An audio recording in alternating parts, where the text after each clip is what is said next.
que probablemente cernaba a lo que hoy es Japón, Corea, Indonesia, los Filipinas, etcétera, etcétera. Muy probablemente Vietnam, etcétera. Toda esa zona bajo la dominación o la influencia de China.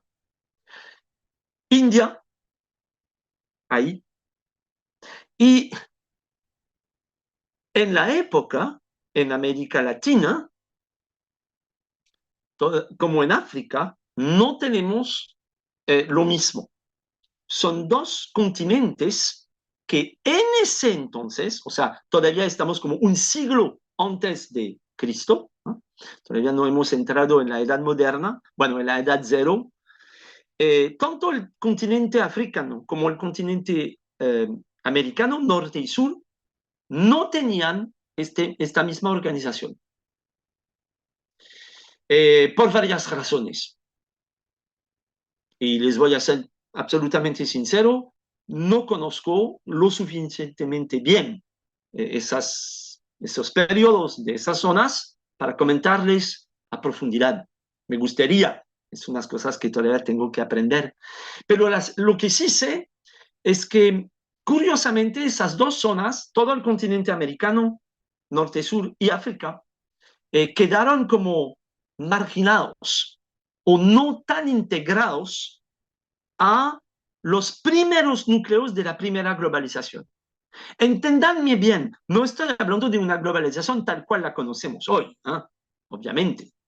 Pero, ¿qué significa, por ejemplo, qué me permite decir que el Imperio Romano es como un núcleo global en la época? ¿Qué dirían ustedes? ¿Cuáles argumentos podríamos imaginar o que pueden imaginar ustedes que nos permiten decir que el Imperio Romano funciona como una especie de mini globalización en la época? O lo que sería igual por China a un lado o India en otro lado, etc. ¿Qué nos permitiría definir que es una zona globalizada? ¿Cómo definirían ustedes eso? ¿Katy?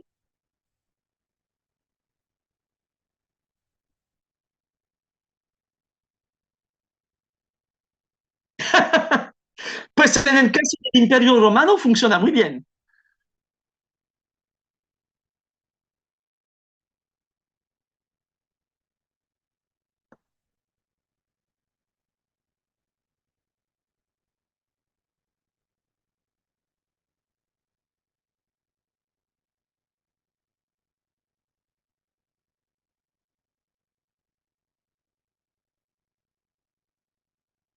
Absolutamente. Sí, tú estás apuntando a dos elementos que me parecen claves.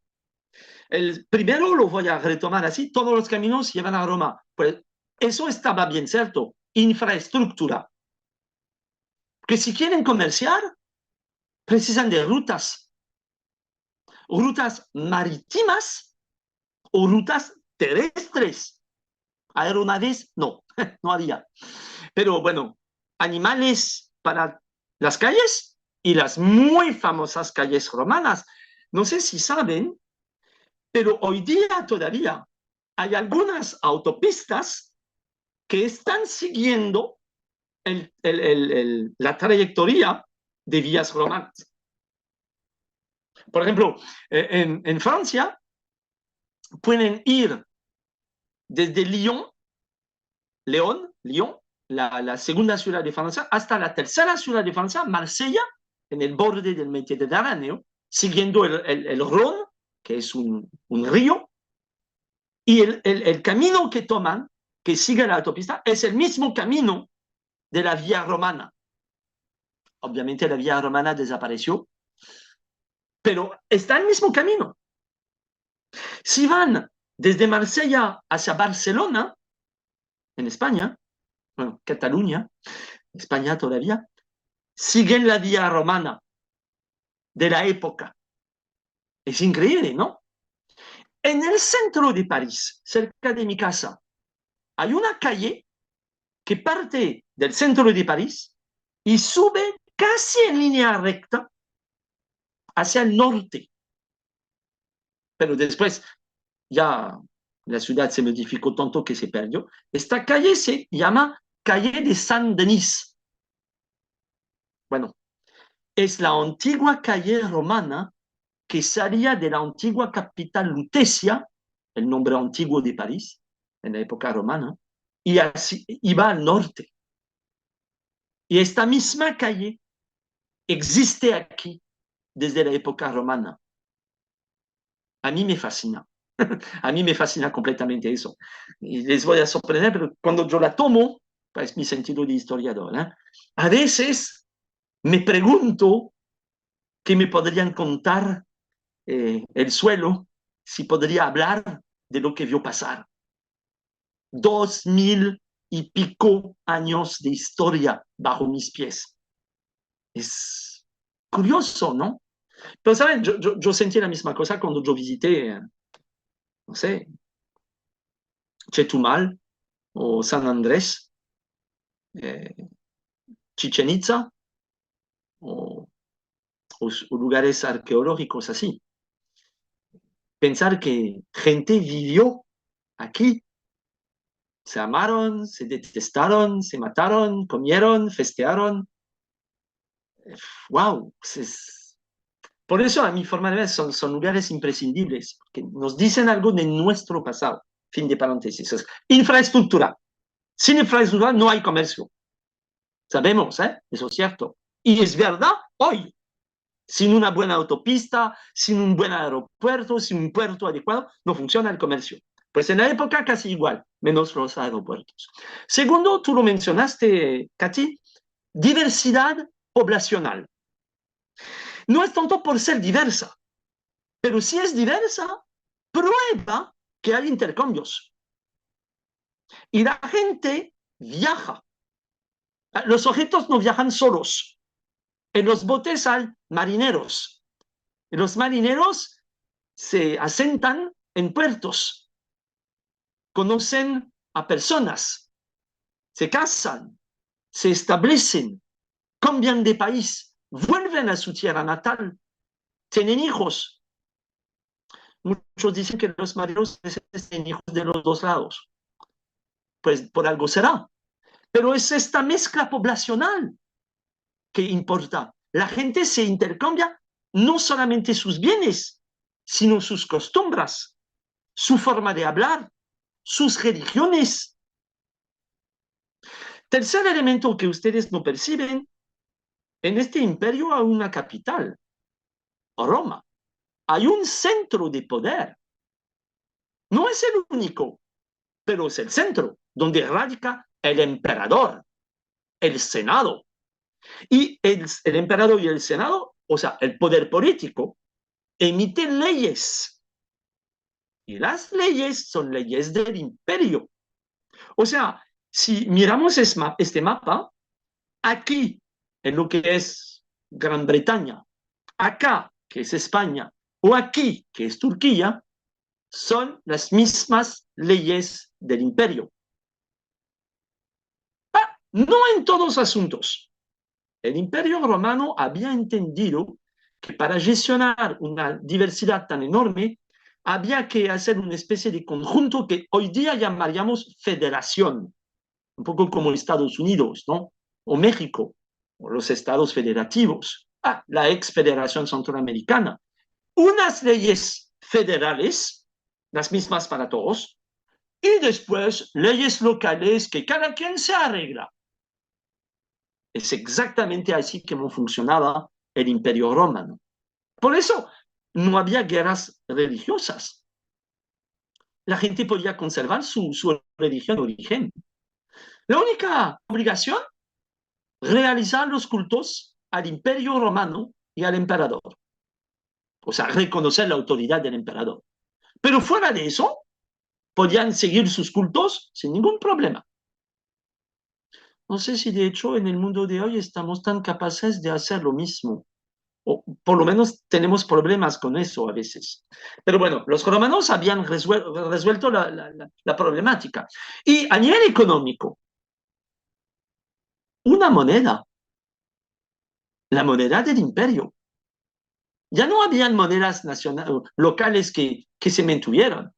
La moneda que se impuso era moneda imperial. Entonces había unificación monetaria. Si eso no es una globalización, ¿qué es? Miran la globalización de hoy y hacen la comparación con los elementos que acabo de entregar. Tenemos infraestructuras que conectan todo el mundo, aún más en nuestra época. Incluso infraestructuras electrónicas. O sea, lo que pasa en el Banco de Nueva York resuena en Hong Kong. Lo que pasa en la Bolsa de Hong Kong tiene efecto en París, etcétera, etcétera. Entonces, todo está conectado. Tenemos una moneda internacional, queramos o no. Bueno, no les gusta tanto a los chinos o los rusos y a veces a nosotros los europeos, pero la moneda internacional es el dólar. La segunda moneda internacional es el euro. Por eso, de hecho, la hemos creado nosotros, para evitar ser totalmente dependiente del dólar. Pero la moneda internacional es claramente el dólar, incluso cuando hay monedas internacionales. O sea, casi todos los países tienen moneda nacional. Pero miren lo que está pasando en Argentina. La gente ya no quiere el peso, confía más en el dólar americano, ya desconfía completamente en el peso argentino. Entonces es bien la prueba que hay una moneda internacional. ¿Qué pasa con las leyes? Bueno, aquí hay una diferencia, eso es cierto. Pero mira, en la temática de comercio, ¿no existen reglas internacionales de comercio? ¿De dónde salen? A ver si saben. Si no será una de mis primeras clases de derecho. Bueno, pero ustedes están en el avance. ¿Tenemos o no reglas internacionales de comercio? Les veo que hay algo de internet, entonces eso se nota. Si no saben, no hay ningún problema, pero ¿qué dirían ustedes? ¿Tenemos o no tenemos?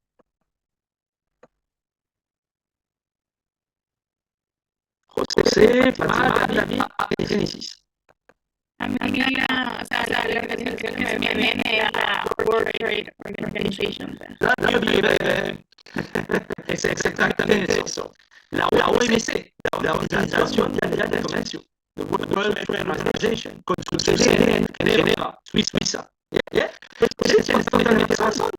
La OMC es un ente internacional encargado de emitir leyes por un consenso internacional de nosotros, los 152 o 4 países miembros de la OMC.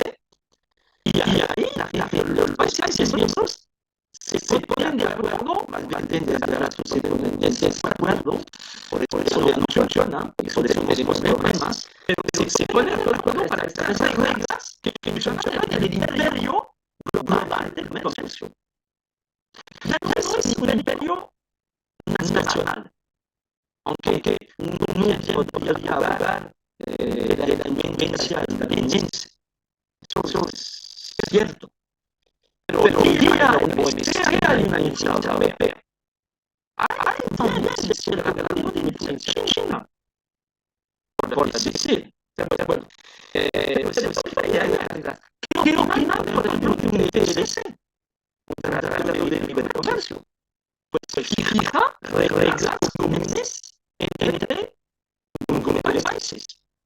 Cuando el TLC es norteamericano, con Estados Unidos, funciona con mecanismos de reglas comunes. Bien, la interpretación de la globalización. Después entonces que mi demostración de que el imperio romano funcionó como una especie de matrix, de modelo, de matriz de una globalización reducida, o sea, limitada al mar Mediterráneo, corresponde. Entonces, bien tengo razón de tildar el Imperio Romano y anteriormente un poquito la época de las ciudades griegas de una primera globalización. Es súper interesante ver eso. O sea, cuando nosotros tenemos la sensación de que hemos inventado la OMC, pues hemos inventado la organización, sí. Pero la idea de unificar reglas para comerciar entre países, no. Los romanos lo hacían, los griegos lo hacían. Pero cierto, no lo hacían con el grado de amplitud y de complejidad que la OMS tiene que arreglar. ¿Me entienden? ¿Todo bien? Sofía, ¿supervives? William también, José, ¿sí? A ver si todos superviven. Bueno, esperamos que sí. ¿Cuánto me queda? Unos 20 minutos. Bien. Entonces, yo voy a pasar un poquito los siglos y vamos a empezar a abarcar un poquito la Edad Media. Obviamente, haciendo este tipo de salto, yo cometo un error histórico. La historia no para, cambia. Cuando el Imperio Romano cayó en el siglo V, esta vez el siglo V de nuestra época, o sea, después de Cristo, o sea, plus 400 y pico, no sé si saben la fecha, pero 454, la primera caída de Roma. Y una vez que Roma cae, el Imperio Romano desaparece en la parte occidental. Recuérdense que habrá supervivencia de una parte oriental del Imperio Romano, con su capital Bizance, Constantinopla, que es la actual Istambul, la capital de Turquía. Y ahí supervivió el Imperio Romano por 10 siglos más. Hay que recordarse eso, 10 siglos más. Y el Imperio Romano Oriental supervivió hasta el siglo XVI, cuando cayó Constantinopla bajo la invasión de las tropas árabes musulmanes y que hasta cambiaron el nombre de la ciudad de Constantinopla hasta Istambul, la capital, su nombre actual. Pero bueno, eso es otra historia. Tienen que tener presente lo que pasó en el momento del colapso del Imperio Romano.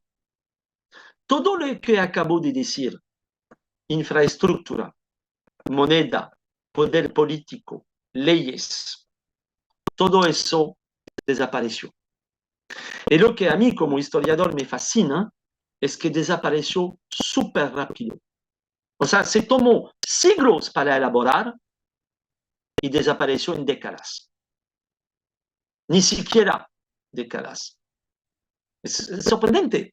Y por eso creo que en Europa todavía, en lo político, no en el pueblo, pero en la gente que estudia, en los políticos, hay esta mitología de la caída de Roma.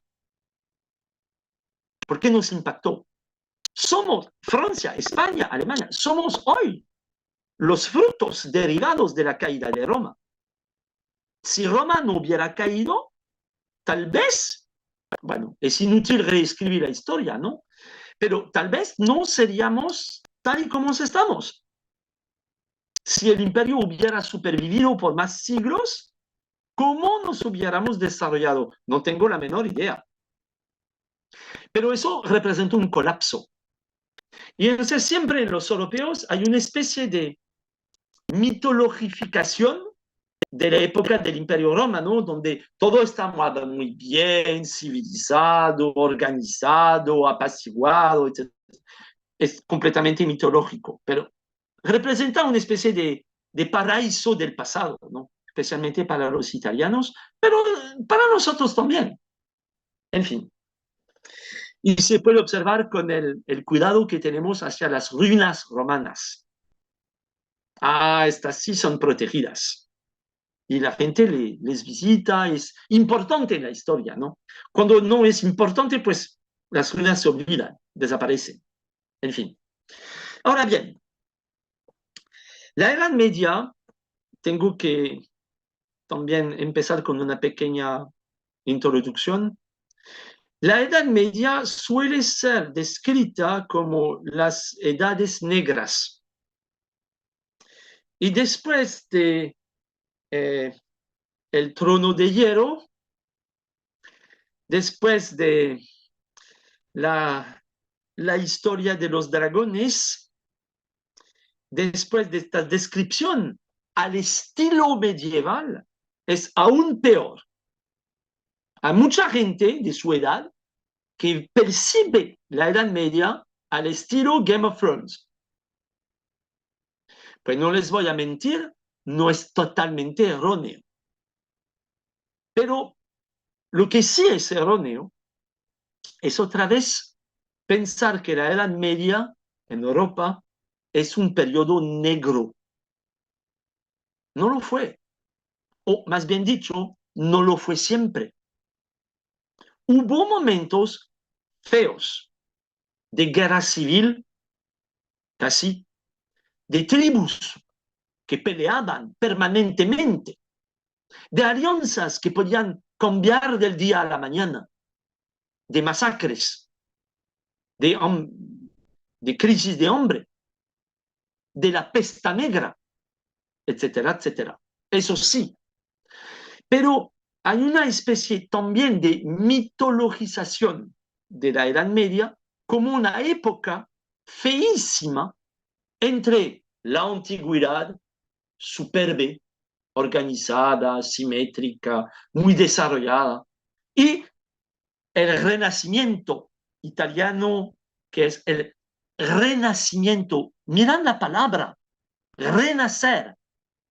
Pero si una sociedad renace, es que fue muerta. O sea que la Edad Media es una edad de muerte, pues sí. Por eso la palabra renacimiento. Pero significaría entonces que la Edad Media funcionaría como una paréntesis.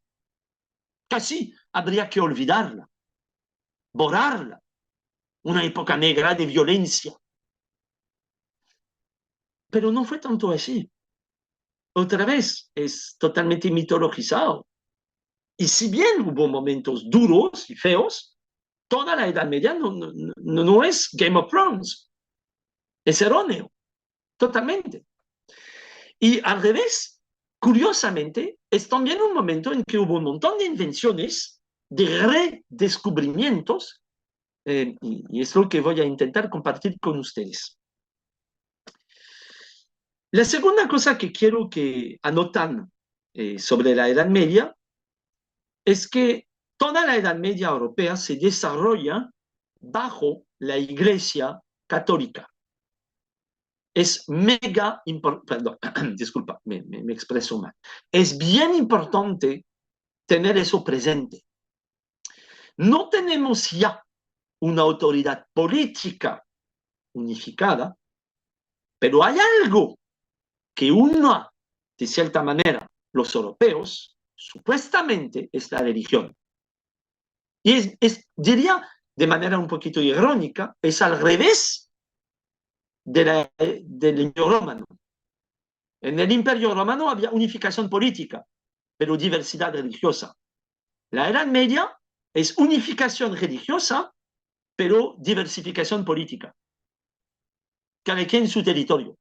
Aquí un principado, aquí un reino, aquí un reinito, aquí un ducado, aquí un señorío, etcétera, etcétera. Una mosaica de poderes. Y ustedes bien pueden adivinar ahí el Game of Thrones. Con tantos poderes, o sea, demasiados lobos en la arena, ¿no? Obviamente eso terminó como un circo. Lucharon cada uno contra el otro, más que todo con su vecino. De ahí esas guerras que brinda, que fomentó la noción de que la Edad Media es un periodo de guerras sin fines. Pero no fue tanto así. pero bueno. Ahora, primer punto entonces a retomar, la influencia de la doctrina católica. Cuidado, no crean que la Iglesia Católica controlaba todo. Al contrario, la Iglesia Católica luchó a duras penas para establecer primero su superioridad. No sé si han visto en Netflix esta serie sobre los vikings. Hay una serie sobre los vikings muy buena, de hecho, en Netflix. Y ahí bien se dice, bueno, es la parte norteña de Europa, pero igual muestra la resistencia de las creencias, si somos católicos diríamos paganas, si somos más neutrales diríamos las creencias tradicionales. Y la Iglesia Católica pasó siglos en evangelizar a los pueblos y establecer con certeza su dominio. Ustedes vieron en el mapa de Inglaterra, pues en Inglaterra hubo por varios siglos en la Edad Media una lucha entre la Iglesia Católica, viendo del sur, y los pueblos sajones que venían del norte, aliados con los vikings, con creencias tradicionales, o sea, no católicas. Bueno, entonces, la influencia de la doctrina católica se dio, pero lentamente. Y hay que distinguir entre la élite catolizada, evangelizada, que seguía más o menos las enseñanzas de la iglesia, y el pueblo que tenía una religión un poquito mezclada. Creo que ustedes como centroamericanos conocen todavía en varias poblaciones este sincretismo entre una religión evangélica, protestante o católica y personas que todavía se aferran o practican rituales tradicionales de las religiones mayas o espiritualistas. Lo que nos interesa es que la doctrina católica estaba una doctrina muy práctica, muy intelectual por cierto lado, pero muy práctica. Y una de las preocupaciones de los sacerdotes y de los obispos estaba cómo convencer a la gente de practicar las enseñanzas de Cristo y de la Biblia con sus actividades diarias. Muchos describen la doctrina católica como vamos a misa el domingo y ya. Pero no.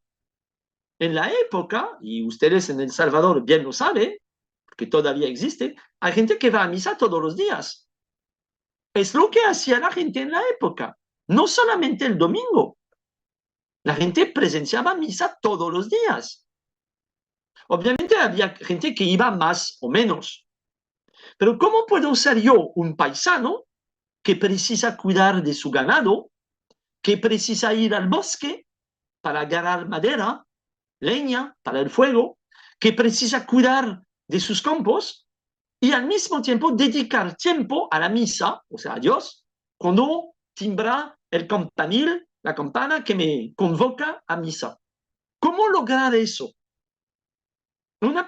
Es una pregunta religiosa, pero es una pregunta práctica.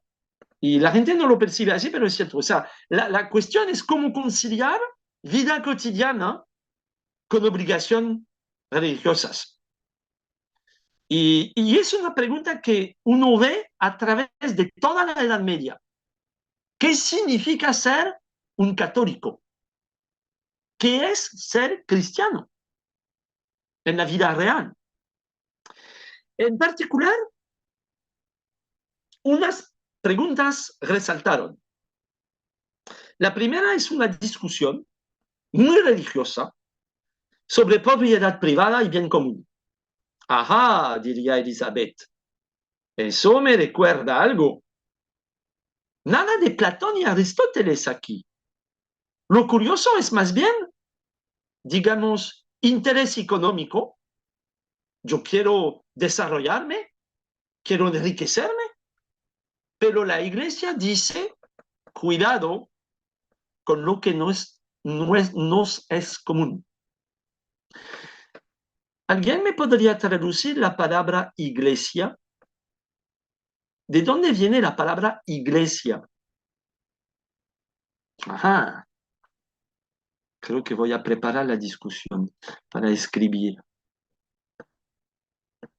Ajá, William está esperando a que les dé la respuesta a esta hora.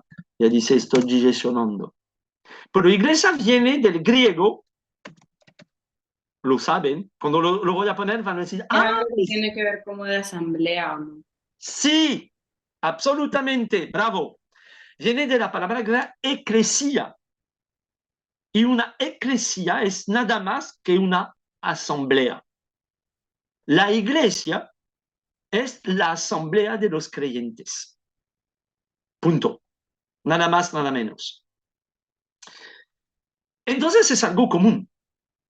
La iglesia católica es muy, en este sentido, colectiva. Hasta cierto punto les diría, no existe iglesia si no hay una asamblea de creyentes. Y no sé si sabrán, pero al inicio de la historia de la iglesia católica, el obispo estaba electo por cada asamblea. El obispo estaba electo por las asambleas de los creyentes en algún determinado lugar. Y el obispo se reconoce porque es un poco como el guía de la comunidad. Entonces, la gente elegía a alguien sabio, alguien en que confiaba, alguien que conocía bien la Biblia, o sea, alguien que sabía leer. Y en la época, muy pocas personas sabían leer.